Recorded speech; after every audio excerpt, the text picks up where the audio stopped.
நமஸ்தே. அபூர்ண பூத்கால் அப்படின்னா past continuous டென்ஸ்னு அர்த்தம். Continue பண்ணுறேன். மெயின் அப்னே அத்தியாபக்குக்கோ, மெயின்னா நான், அப்னேன்னா என்னுடைய, அதாவது ஒன்ஸ் ஓன் அப்படின்னு அர்த்தம். அத்தியாபக்கோ ஆசிரியருக்கு, சால் சால்வை ஓடு ரஹாத்தா போர்த்தி கொண்டு இருந்தேன். மேம் விதேஷே மேம் நான் வெளிநாட்டில், பகுத் பைசா நிறைய பணம், கமா ரஹாத்தா சம்பாதித்து கொண்டு இருந்தேன்.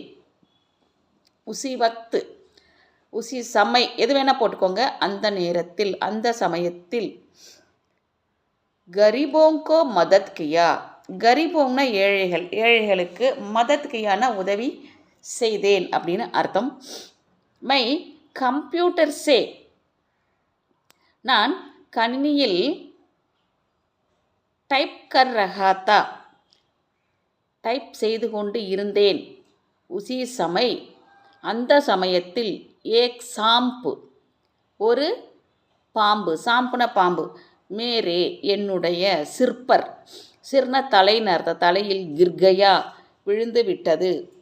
ஜப் மை ஹிந்தி கஹானி கஹ் ரஹாத்தா, ஜப்புன எப்பொழுது, மைம்ன நான், ஹிந்தி கஹானி ஹிந்தி கதை, கஹ் ரஹாத்தா சொல்லிக்கொண்டு இருந்தேனோ, தப் லடுக்கோங் சுப் பைட்டே தே, லடுக்கோங்னா சிறுவர்கள், லடுக்கே போட்டுக்கோங்க, எது வேணால் போட்டுக்கோங்க. சுப் பைட்டே தே அமைதியாக அமர்ந்து கொண்டு இருந்தார்கள். மெயின் பேடு, பேடுனா மரம், பேட்டுனா வயிறாயிரு, பேடுனா மரம். ப்ரொனவுன்சியேஷன் முக்கியம் ஹிந்தியில். மை பேடு காட்டு ரஹாத்தா, காட்டுனா வெட்டுதல், அறிதல், ரெண்டு அர்த்தம் வரும். ரஹாத்தா வெட்டி கொண்டு இருந்தேன். மேரே பிதாஜி ரோக்கே, மேரே பிதாஜி என்னுடைய அப்பா, ரோக்னா தடுத்தல், ரோக்கே தடுத்தார்.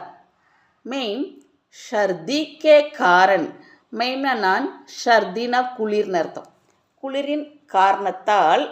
காம்ப் ரஹாத்தா, காம்புனா நடுங்குதல் அப்படின்னு அர்த்தம், நடுங்கிக் கொண்டு இருந்தேன். தப் அப்பொழுது, அப்புனா மித்ர என்னுடைய நண்பன், தோஸ்து சொல்லலாம், யார் சொல்லலாம், எது வேணால் போட்டுக்கலாம், நண்பர்கள் அப்படிங்கிறதுக்கு. கம்பல் தியா கம்பளி கொடுத்தான். மை பஹாடு சே கூது ரஹாத்தா நான், பஹாடு சேனா மலையில் இருந்து, கூது ரஹாத்தானா குதித்து கொண்டு இருந்தேன். லெக்கின்